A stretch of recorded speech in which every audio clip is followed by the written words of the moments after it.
celebration for the last years. Uh, Corporate was in San Diego, actually in Ontario, California, by the airport. Then I retired from there in December.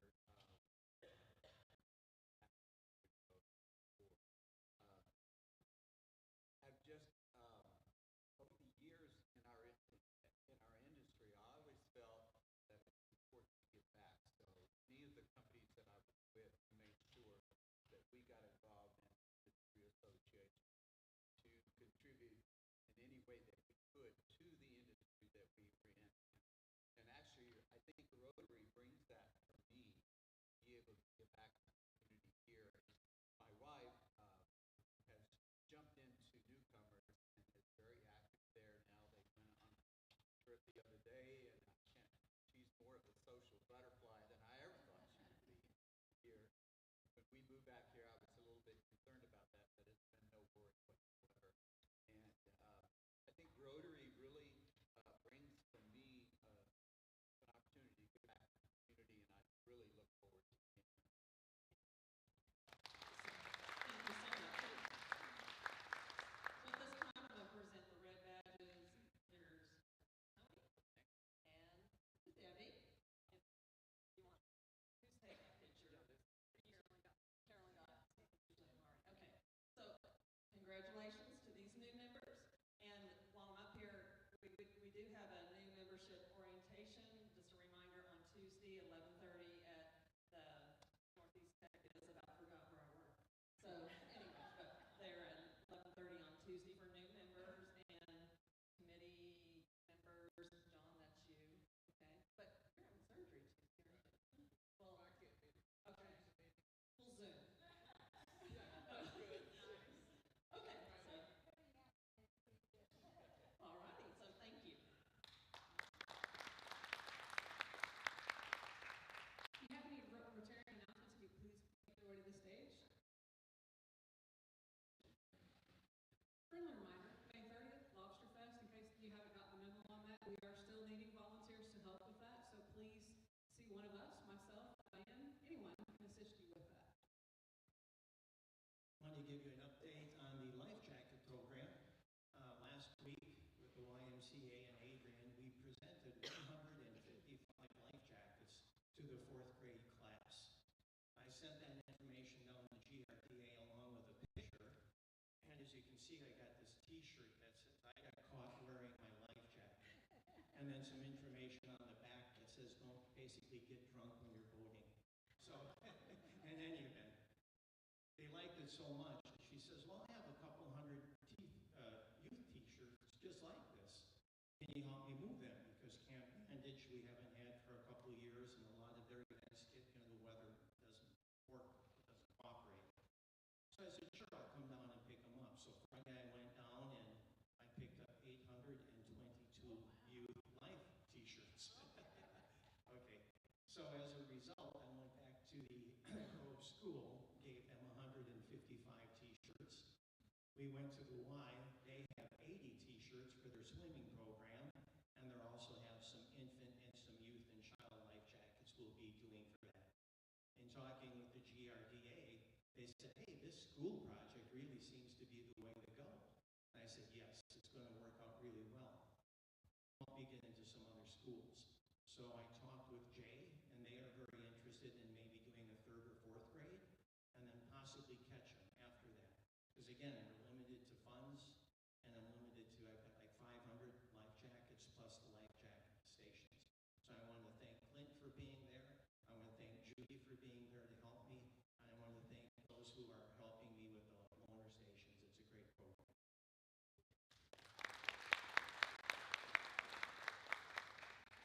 I wanted to share information about David Zikian's services. The visitation will be Sunday at Nichols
did well, and he is staying in St. Louis and is currently doing inpatient physical therapy. And I only know that's the latest as of yesterday. So if you have any questions, I'll be glad to find out any information for you. For those of you that recognize Barbara Barnes, several months ago, her sister, who was 80 years old, was out feeding the cattle, and she got out of the pickup, and she didn't get brake on. Well, the pickup ran over her on one entire side, and she was in critical condition for many, many weeks. I got a note this morning from Barbara, and she goes, well, she's a miracle. She is doing much, much, much better. And so please send all your prayers to all of our Rotarians. Does anybody have any other updates or questions or anything? There's a lot of private people which we always listen to. And that's all.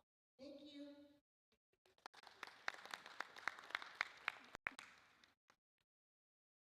Now for some fun. Pauline Hill, would you please come forward to introduce today's program? I've been asked to introduce someone who really needs no introduction,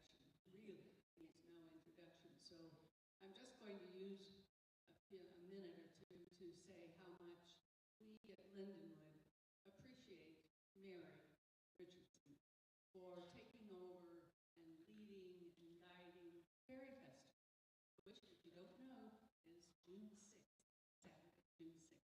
Tickets are on sale right now online.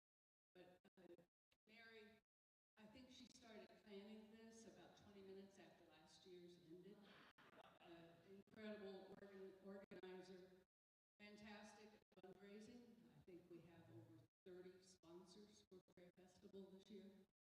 Thanks to her arm twisting. I mean, if I have to do this, you know she can talk just about anything. But she's also wonderful at recruiting volunteers. We have, I don't know, dozens and dozens of volunteers involved. And I think they have as much fun as the kiddos, the little fairies that come. So it's my pleasure to introduce Mayor. Oh, wait a minute. We're not quite ready for that. This room needs to be made right for fairies.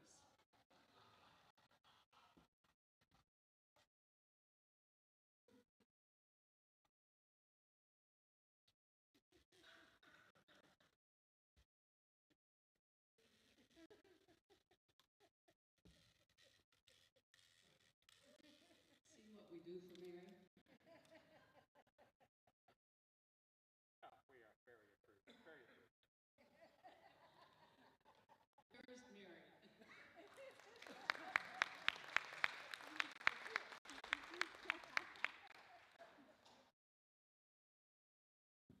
Thank you, Pauline, and the Fairy Corps extraordinaire, Jack Weimer. Sure appreciate it.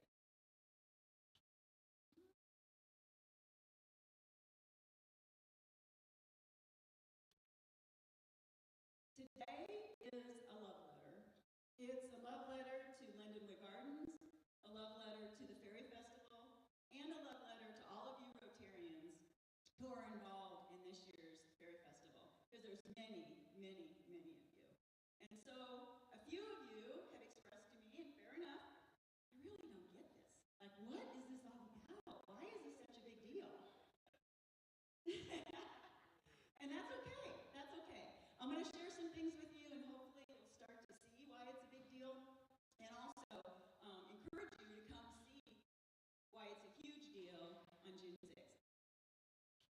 Lendonwood Gardens presents the 2026 Fairy Festival, which is Saturday, June 6th, in case you haven't heard.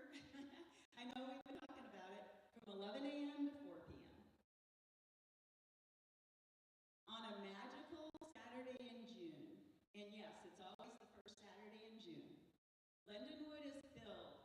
with smiles and laughter as families from all around gather to explore Grove's Fairyland. Children slip on fairy wings as fairy godmothers sprinkle fairy dust. There was a little bit of a discussion about maybe sprinkling fairy dust today, but after having done Dolly Day in this facility, we know we got to clean it up. So we decided maybe not, maybe not. But could we have? We would have. Fairy dancers twirl on the lawn. A harpist makes beautiful music. And Annie Mogan. Little ones line up to have their faces painted just like fairies. They create fairy crafts to take home. What could be happening? Yes, it's the Fairy Festival at Lendonwood. On that day, Lendonwood is transformed into a fairyland. So for those of you, and I know many of you have been out to the garden, it's already beautiful. It is a beautiful, idyllic setting. And on this day, it becomes a fairyland. So it's the perfect place to do this in our community. Children and their families are engaged in a beautiful, natural setting. I want to take a moment to mention the fairy house in this picture. We had many crafters make fairy houses.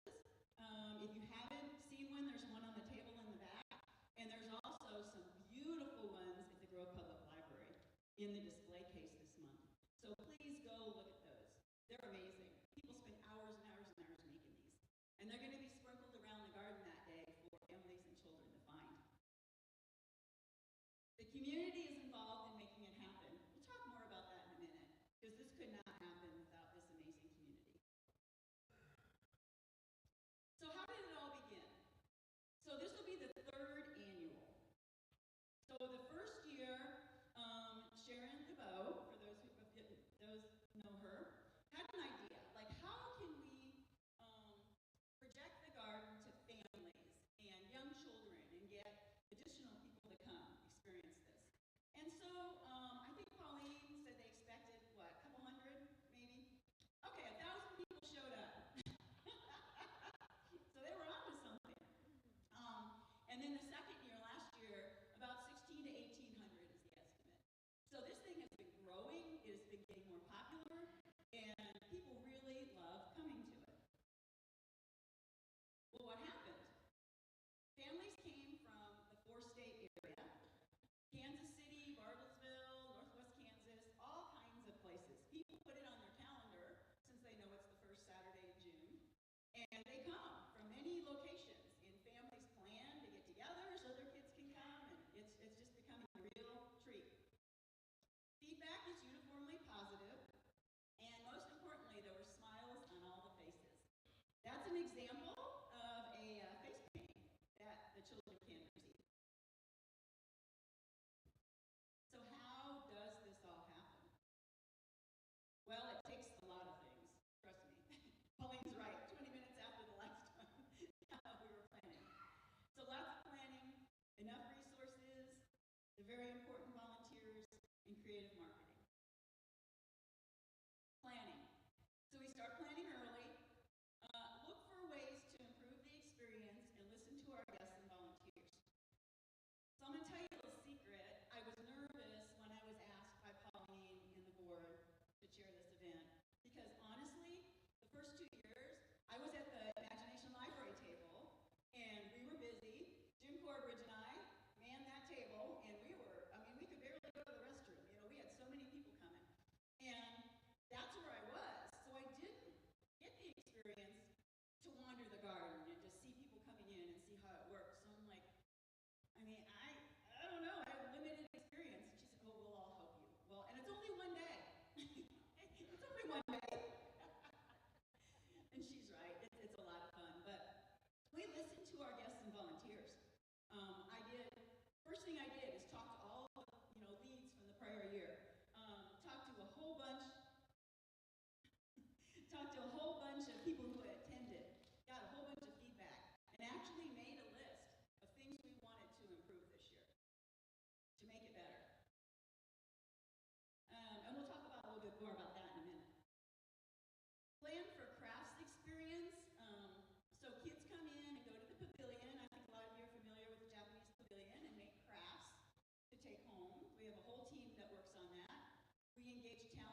musicians. I mentioned the harpist. We have a young man this year from Go Public Schools that's going to play woodwind instruments for us. And so he'll be strolling and they'll be playing, and it's a wonderful experience. Not only do they play, they teach people about their instrument, they answer questions, and it's really interactive. It's really, really fun to see. Exciting entertainment. So we always have a magician. Doug Anderson, Patty Beth's husband, you may know, he's going to be on a cruise ship. What the heck? What? I mean, really? You may want to rethink things. No, I'm teasing. He has a wonderful gig on a cruise ship. So we have another magician he's recommended who's coming. I can't wait to meet him. We're going to have new costume characters this year. Some big surprises. And off-site parking, transportation, and traffic control. Holy cow. It is a production to get this many people into Lendonwood Garden, as you can imagine. Think about Lendonwood Garden out front in the Welcome Center. What, there's 7 spots, right? There's a few around the side. I have my theory core expert. We'll talk in a minute some more and let him tell you all about the amazing things that we're going to do for that. We have to plan for wings, crowns, and other fun favors for children. When families come in, we pride ourselves that they are not nickel and dime. They come in and they get all these things. So they just come in and come to the garden and enjoy the magical experience. We don't have any outside vendors. That's not magical, right? So we have a Lendonwood table for memberships to the side, and we have a boutique where they can buy extra things if they want, but no other outside vendors. So there's the boutique table with t-shirts and memorabilia if they want to get a Fairy Festival t-shirt, and then the Lendonwood table for sales and membership discounts. Grove cheerleaders come and serve as fairy dancers. That is so popular. We have music, and they come in shifts, and they dress in costume, and they dance with the little ones, and there are kids having a ball out there. Can't wait for the Grove dancers to come. They have so much fun. And we have an imagination library table and books for children to read on blankets. So they can come and we have a whole bunch of books, and they can lay on the blankets by the Zen garden and read, and they do. They love it. Okay, logistics. So another bit of feedback was people on that busy road in front of the garden, people crossing the street, people running in. It's been a safety situation. So our logistics coordinator extraordinaire and member of the Fairy Corps, Jack Weimer, is going to tell you about how we're going to manage logistics this year to make this a safe event. The last thing that we wanted to have happen was to hurt someone in the process of trying to have this much fun. And of course, we all know and love Jim and Pauline. They're on the board of Lendonwood.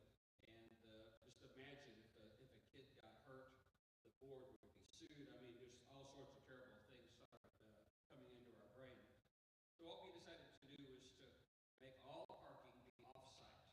3 churches, this one, and the Church of the Shepherd, and then Trinity Lutheran, are places where everyone who comes to the Fairy Festival will park there. We actually devised a way online to assign people parking places, not spots, but parking venues, and the time that they will enter their shuttle bus. So you might buy a ticket for 11 o'clock or 11:15 or 11:30. So in so doing, we hope to anyway, smooth out the flow of people. And we have 3, thanks to Pat Dobson, 3 school buses that are going to be running between these sites. And just for example, one of our safety measures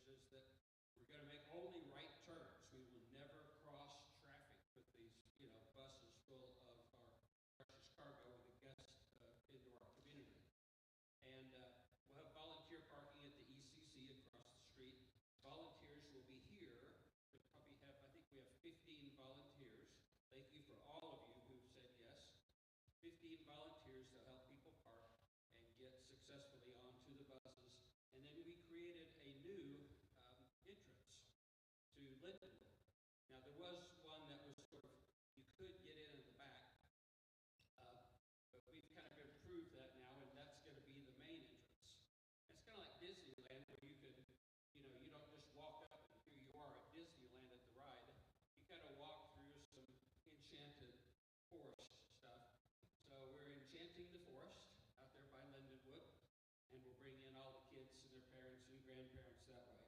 And so in so doing, what we've tried to do is make it be safe, but also keep it magical. And any place where we can improve the experience, because these are people who are coming to Grove from somewhere else, and we want Grove to look good and to be good. And our thanks to all those people who will be there to help us. And of course, Mary, who we also call, that's her nickname. I wish y'all could do that with me. I just made that up. Anyway, of course, a lot will be happening that day, but we wanted you, the club, to kind of know what we were doing and what the involvement of the club is, because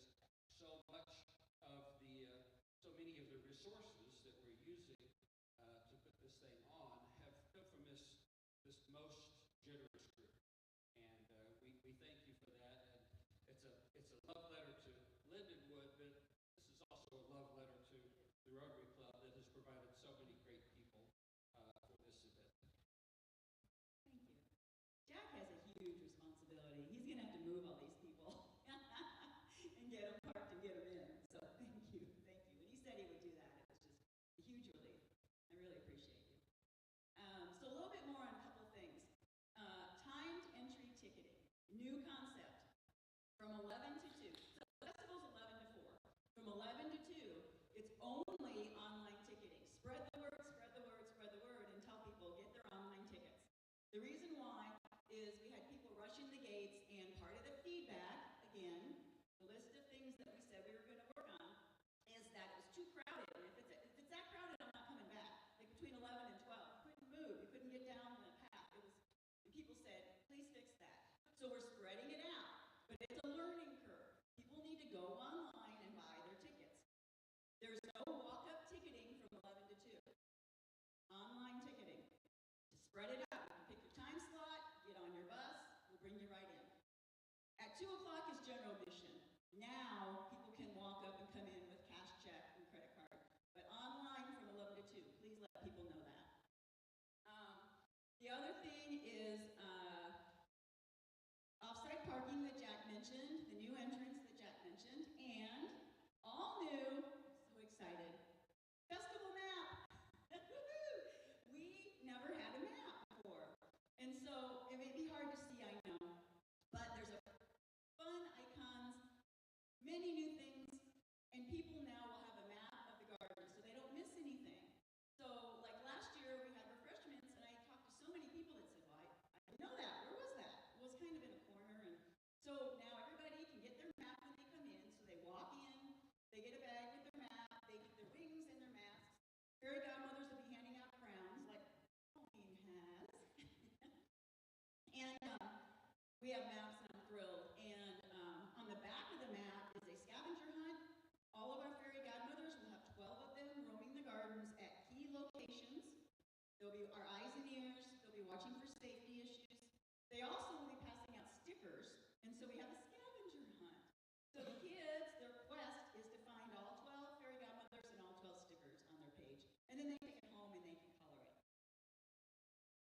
She would not like me to say this, and I'm sad she's not here today. Judy McHenry designed this for us. She's amazing, amazing. And she never wants credit, and she doesn't want us to do a shout out online, but she's amazing, and she designed this for us, and I'm so grateful. So resources, we want to keep it affordable for families. This may be later in another slide too, but it's $5 a person. Okay, think about everything I'm saying that they get when they enter that gate. $5 a person. We want to make it affordable. There's been talk, and it's been that way every year. And there's been talk about things are expensive, prices are going up. Nope, $5. We found sponsors. This is where the sponsors come in to allow us to cover a lot of the costs so that we can keep it affordable. The ticketing system charges fees. They all do. And we have a sponsor who said, I'll cover those fees. So that's kind of how we've been working it. So $5 a person makes it affordable to families. We've reached out to Grove area businesses, organizations, and individuals with an overwhelming response. There are many of you in here who are individual donors who, again,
when I was talking to people who were interested in sponsoring, they'd say, well, what are your levels? And I said, well, it's more a point of, here are the things, wings, grounds, refreshments, entertainment. We had categories, and depending on the level you'd like to donate, you can help sponsor one of these things. So when we do shout outs and thank yous to them, it's for thank you for sponsoring the wings. Here's why they're important and special. Thank you for the refreshments. The kids are excited to get those. So it's personalized that way, so people actually gave to a particular thing. Community volunteers stepping up to help is a big, big part of this. So thank you again to those of you who are coming to volunteer that day or have volunteered already. We really appreciate you. There's many ways to volunteer. Pauline and I will be at the back after this. If you still want to volunteer, particularly to help the ferry corps in parking, we could really use help there. Please come see us. Or to buy a ticket, we can help you get on the Ticket Leap system right from here, and you can buy your tickets today if you want to do that. Also, there's a QR code on your flyer. You can do it on there. Volunteers do it all. None of us are paid, as you can probably imagine. We're all volunteers.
Chamber. Thank you, Connie and team. And it's hard to read. It's on your table. We've gone out and partnered with local businesses to organizations to have ferry stations. So the day of the event, people before their time slot or after their time slot can go into town. We want them to go into Grove and go to restaurants, go to businesses, go get a treat. So all of these organizations have committed to have a treat, whether it be a snack, a craft, a fairy ring, whatever they want to come up with. They're going to be giving things out to families who come into their business. Popcorn. So there's all kinds of fun things. And so we want people to know not only about the garden, but also about our wonderful town of Grove. Ticket purchases. Again, from 11 to 2. Need to buy your tickets online, please. And then at 2 o'clock, we go general admission. So, and the reason for that, people have said, oh, why can't I just buy my tickets? Let me give you my $5 to spread out the crowd. That was feedback. It's really, really, really crowded at the beginning in the past. So we really want to try and spread people out. Well, we will offer the option at 2 o'clock for people to come with their cash and checks. There's the information for Lendonwood Gardens, along with an email that would come to me. And in summary, this little elf is looking forward to the 2026 Fairy Festival. Thank you, all of you who have contributed and will contribute for making the magic possible. We sure appreciate you.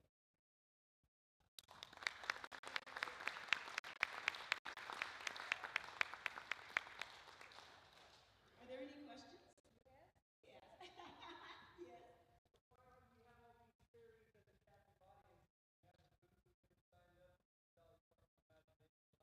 We do. We do. That's the dolly table with the books and the blankets. Yes, we do. Mr. Jim Corbridge will be there. Come see Jim.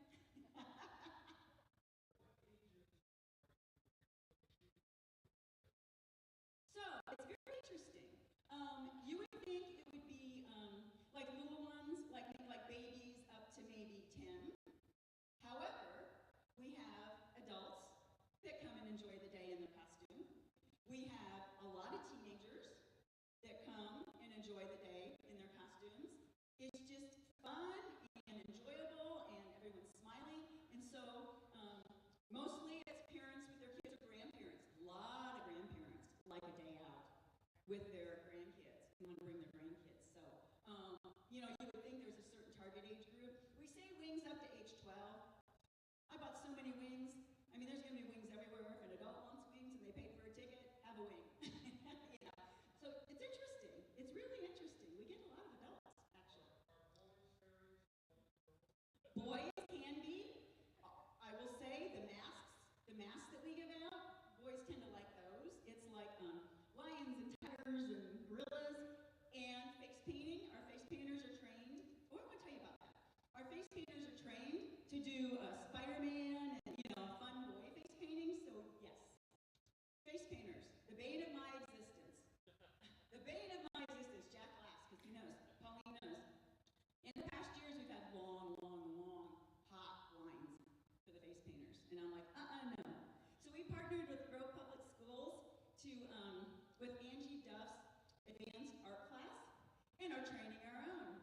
Our homegrown, and Carolyn did a story about it for the Sun. And we have 8 young ladies who are going to come that day and be face painters, in addition to a couple others that are returning from other years.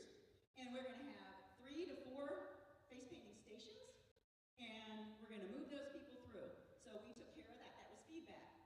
We waited hours. People waited hours for face painting. That was feedback. We took care of it.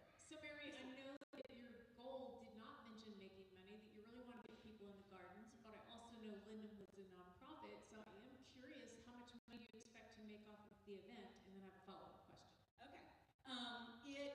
If we go above the cost of the event, it is a fundraiser. So it is considered a fundraiser.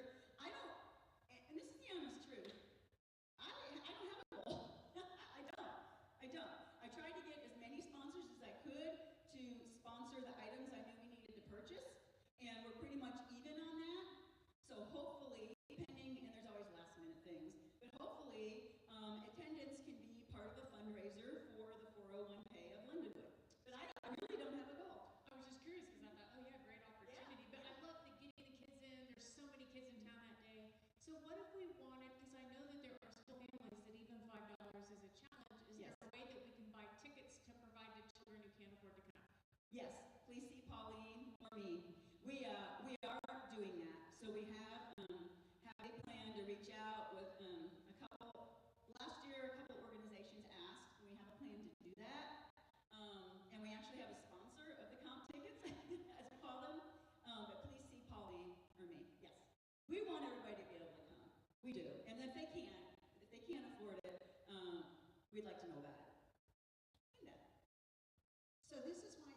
this second year. Yes, So everybody gets in the event. yes, it's wonderful. And to your point, yeah, we have the masks, our face painters can do it, and so we're trying to encourage that absolutely too. And they don't have to be in costume either. They don't. They can just come and we help them. Rain or shine. Yes, it's a one-day event. It's rain or shine. But Lendonwood has purchased some additional tents. Harbor Village and YMCA. See, I'm telling you, I could go on and on about all the connections. Are partnering with us and loaning us tents. So we're going to have a tent plan as we get closer to have things tented if we need to, because it's rain or shine. Thank you, Dad. Thank you for letting me know. Oh, sorry, Ken. One more. Colleen? Yes. Yes. Yay! See you there. And your dog. Great job. Great job, Mary. Thank you. Great job, Lendonwood team.